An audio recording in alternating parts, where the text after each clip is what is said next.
अस्सलाम वालेकुम दोस्तों, मेरा नाम है लियो। मेरे साथ हमेशा की तरह मौजूद है दाऊद और आप देख रहे हैं इस वक्त क्रिकेट की दुनिया पे लिए दाऊद शो, क्योंकि इसको देखना तो दोस्तों आप लोग से बात करने जा रहे हैं जबरदस्त किस्म की शानदार किस्म की फतह के बाद अब जो वसीम अकरम भी आ गए, क्योंकि वहां पर हमारे यहाँ भी एक एचडी चैनल अनाउंस हुआ है जिसके अंदर वसीम अकरम बैठे हुए होते हैं और उसके प्रेसिडेंट भी है ए स्पोर्ट्स में। तो वहां पे वसीम अकरम का स्टेटमेंट आया है।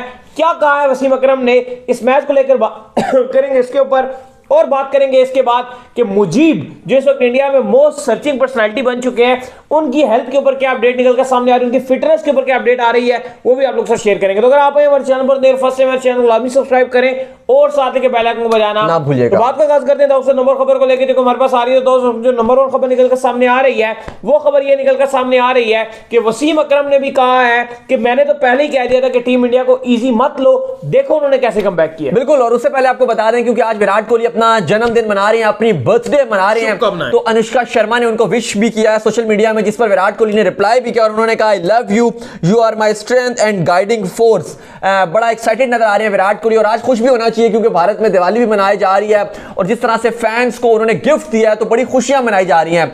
इसके बाद वसीम अकरम भी आए हैं और उन्होंने कहा कि देखो मैं पहली बात ही कर रहा था, इवन शोएब अख्तर ने भी ये बात कही है कि मैं पहले ही हम बात कर रहे थे कि आप इतना ना बोलिए कि भारत बाहर हो गया। अभी ये क्रिकेट है, ये वर्ल्ड कप है, इसमें टीमें आती हैं और इन एंड आउट होता है। एक टाइम पर एक लगता है कि ये टीम बाहर हो गई लेकिन वो कमबैक करती है और जैसे इंडियन टीम है वो कमबैक कर सकती थी और वो कह रही है कि कुछ लोगों ने कहना शुरू कर दिया कि भाई इंडिया बाहर हो गया नहीं जा सकता।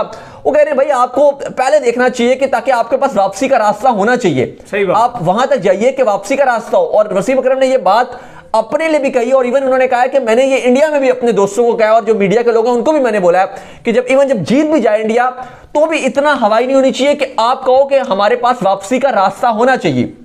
फिर दूसरी तरफ उन्होंने ये कहा कि अब पाकिस्तान में भी उन्होंने ये बात कहा है कि मीडिया में या कुछ जो तज्जियाकार हैं वो इतना ज्यादा लिमिट क्रॉस ना कर दें कि बाद में फिर वो वापसी आना चाहिए। हाँ, जैसे इंडिया के अंदर हो गया था फिर बाद में मुश्किल हो जाता। हाँ, जैसे उन्होंने कहा कि यार पाकिस्तान जीता है, आप अपनी जीत सेलिब्रेट करो। उन्होंने ये कहा ना, वो कहते हैं पाकिस्तान को कि आप जीत आपको मिल गई, आप खुश रहो, आप सेलिब्रेट करो, ये मत बोलो कि मैच फिक्स है, फलाना फिक्स है, क्योंकि वसीम अकरम कहती हैं कि अगर आप ये कहोगे कि फिक्स है मैच और इंडिया स्कॉटलैंड या इंडिया अफगानिस्तान, अगर आप ऐसे बोल पड़ोगे तो कल को अगर आप जीतोगे या हारोगे तो फिर लोग ये भी कहेंगे कि पाकिस्तान का फिक्स है, वो आपको कितना बुरा लगेगा। और वो कहते हैं मुझे पर्सनली ये बुरा लगेगा अगर कोई बोले पाकिस्तान का मैच फिक्स है।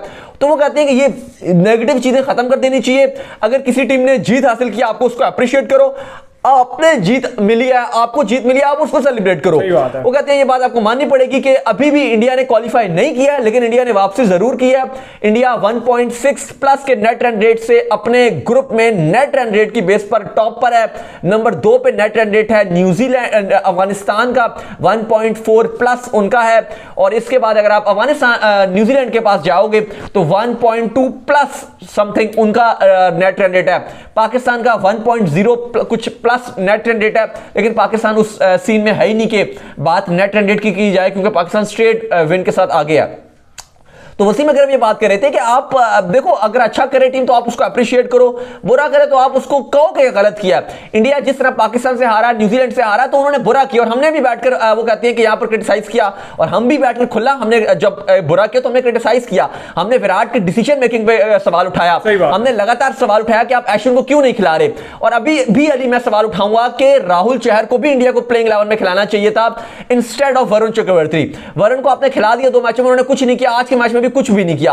अब वक्त आ गया कि आपने राहुल को अगर चहल की जगह रखा गया, क्योंकि देखो अगर आप चक्रवर्ती को आपने देखे आपने उसको चांस दे दिया, पाकिस्तान के अगेंस्ट भी उसको चांस दिया, न्यूजीलैंड के अगेंस्ट कुछ भी नहीं किया, आज उसने कुछ नहीं किया। फिर अब आगे अगर आप आज भी अगर आप जीते हो तो आज अगर जीते हो तो अश्विन की मतलब मैं बात कर रहा हूं कि अगर जडेजा की वजह से, जडेजा और क्योंकि जडेजा ने पूरे वर्ल्ड कप में और कुछ नहीं किया था लेकिन हाँ, और आज जडेजा और शमी ने जिस तरह वो अपना एक ओवर डाला 3 बॉलों पे 3 विकेट्स ले गए, जडेजा अपने पहले ओवर में 2 विकेट ले गए, तो इंडिया इनकी वजह से वापस आया। और फिर एंड में जो बैटिंग जिस तरह से की है केएल राहुल ने इस वर्ल्ड कप की फास्टेस्ट 50 बना दिए, इंडिया उस वजह से वापस आया। लेकिन अगर विराट की कुछ प्लेइंग 11 में जो गलतियां हैं उनको वो दुरुस्त करनी पड़ेंगी। विराट ने आज बेहतरीन कप्तानी की लेकिन आज भी विराट आए थे, वो कहते हैं कि हमारा माइंडसेट था कि 110 तकरीबन लगभग रन्स पर जो है वो इनको ढेर कर दिया जाए और फिर हम चेस करें। लेकिन वो कहते हैं कि क्रेडिट दूंगा मैं अपनी गेंदबाजी को कि जिस तरह से उन्होंने 85 पर उनको ढेर कर दिया।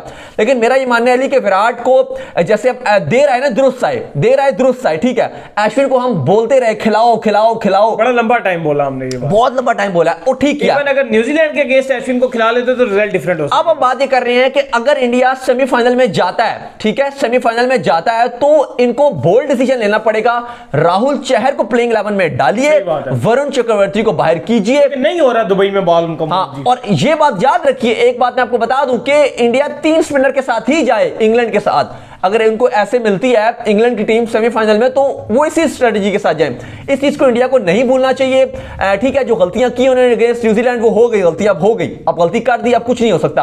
अब पहली तो यही दुआ है कि भाई आपको दुआ मांगनी है कि भाई अफगानिस्तान और न्यूजीलैंड वाला जो मैच है उसमें अफगानिस्तान जीते, तो उसके वाले से बड़ी अच्छी खुशखबरी आ रही है। अली, क्या खुशखबरी आ रही है जी, बताएं। खुशखबरी ये आ रही है कि जो मुजीब के हवाले से फैंस लगातार पूछ रहे हैं, सर्च कर रहे हैं, आस्क कर रहे हैं बार बार हमसे भी कि बताएं क्या सीन है, मुजीब की इंजरी क्या है। क्योंकि मुजीब के बगैर हमने देखा था कि इंडिया के अगेंस्ट अफगानिस्तान की बॉलिंग बहुत ही ऑर्डिनरी बॉलिंग नजर आई थी। इवन कुछ पाकिस्तान के फैंस ने सवाल उठाया कि इनकी इंटेंट नजर नहीं आती, लेकिन हकीकत यह है कि अफगानिस्तान की टीम बहुत वीक नजर आ रही थी। सही बात है। अब सीन ये निकल कर आया है कि अब जो अपडेट आ रही है, राशिद खान ने भी इसमें कहा है और उनका भी स्टेटमेंट आया है कि मुजीब को हम लुक आफ्टर कर रहे हैं और अपडेट यही है कि मुजीब फिट हैं काफी हद तक, और अगर वो 50% भी फिट हुए तो वो अगेंस्ट स्कॉटलैंड खेलेंगे। और अभी तक की इत्तलादियां आ रही हैं कि उनकी जो इंजरी थी उससे उन्होंने रिकवर कर लिया और अफगानिस्तान अगेंस्ट न्यूजीलैंड परसों के मैच में मुजीब को उतार रहा है। तो ये बड़ी खबर है कि मुजीब के साथ जाएगा और हम तो ये चाहते हैं कि अफगानिस्तान अपना एक तेज गेंदबाज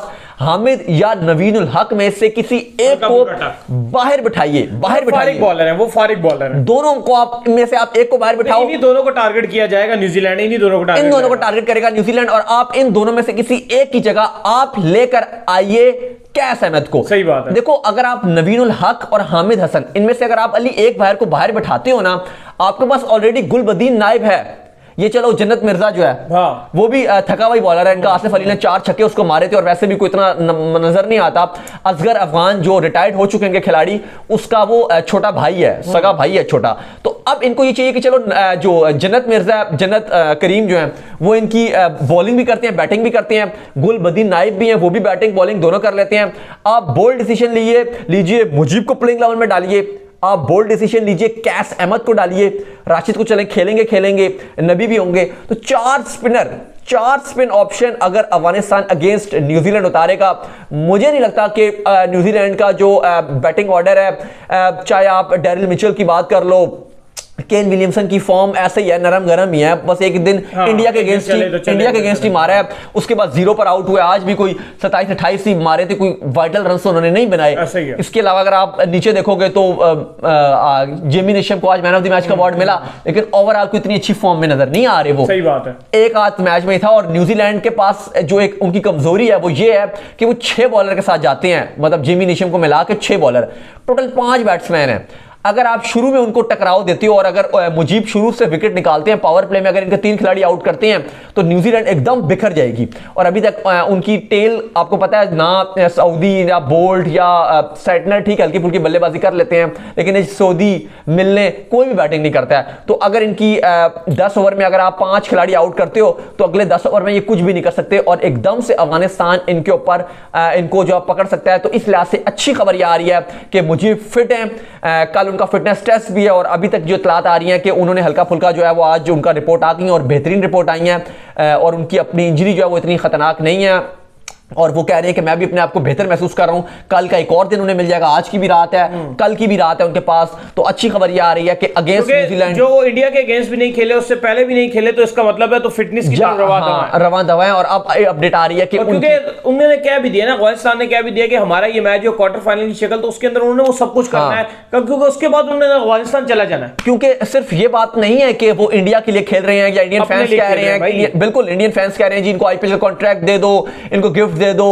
ने कहा जी आई होप आई विश के जो हमारा फिजियो है वो इनको जाके लुक आफ्टर करे, देखे क्या सीन है। तो इस पर राशिद का भी रिस्पॉन्ड आया है, लेकिन कहने का मकसद ये है कि ये फजूल बातें हैं। अफगानिस्तान अपने लिए खेलेगा क्योंकि अफगानिस्तान को एक होप है कि अगर वो 40-50 रन से न्यूजीलैंड को हराते हैं तो उनके पास एक चांस रहेगा। पहली वो ये दुआ करेंगे कि न्यूजीलैंड इंडिया जो नमीबिया से हार जाए, मतलब पॉसिबल नहीं है, लेकिन अफगानिस्तान ये दुआ मांगेगा। तो अपना तो वो मैच जीतेंगे, उनके हाथ में कि आप अपना मैच जीतो और अपनी उम्मीदें बढ़ाओ। फिर दूसरी इनकी ये दुआ होगी कि चलो अगर इंडिया जीत भी जाता है तो नमीबिया और इंडिया का क्लोज मैच हो, और अफगानिस्तान अगर न्यूजीलैंड को हरा देता है तो वो गो थ्रू कर सकते हैं। तो ऐसी कोई बात नहीं है, अफगानिस्तान का चांस रहेगा, वो अपने लिए खेलेंगे और फायदा पीछे से जो है वो इंडिया उठा सकता है। बाकी मेरा भी पर्सनल मानना यही है कि ठीक है अपने लिए वो खेलेंगे अफगानिस्तान, लेकिन सिनेरियो सीधा सा है, अगर तो न्यूजीलैंड इस मैच को जीता संडे को दोपहर को, तो न्यूजीलैंड गो थ्रू कर जाएगा और अफगानिस्तान इंडिया सब बाहर हो जाएंगे। लेकिन अगर अफगानिस्तान जीता तो मेरा फिर मानना है कि फिर इंडिया आगे जाएगा। तो अफगानिस्तान मोरा तो एक इंडिया का है, खेलेगा, लेकिन एट द एंड अगर अफगानिस्तान जीता तो फिर इंडिया ही जाएगी, और अगर न्यूजीलैंड जीता तो फिर न्यूजीलैंड जाएगी। लेकिन अफगानिस्तान खेलेगा अपने लिए, क्योंकि उनके मुताबिक स्लाइटली उनका चांस रहेगा। तो ऐसी कोई बात नहीं है, वो अपनी तरफ से जोर लगाएंगे। राशिद खान को खेलना आसान नहीं है न्यूजीलैंड के लिए, स्पिन ट्रैक से, और अगर ऐसा हो जाता है तो फिर इंडिया अगर सेमीफाइनल में जाता है तो फिर भाई हिस्ट्री क्रिएट हो जाएगी। सही है, तो उम्मीद करते हैं कि आज का हमारा शो आपको पसंद आया। आप वीडियो को लाइक कीजिए, हमारे चैनल को सब्सक्राइब कीजिए, साथ लगे बेल आइकन को बजाइए, हमारे फेसबुक पेज को भी फॉलो कर लीजिए। बिल्कुल, और नीचे आपको सब चीजें मिल जाएंगी। फिर हम सुनते हैं नेक्स्ट वीडियो, तब तक के लिए बाय बाय, ख्याल रखिएगा।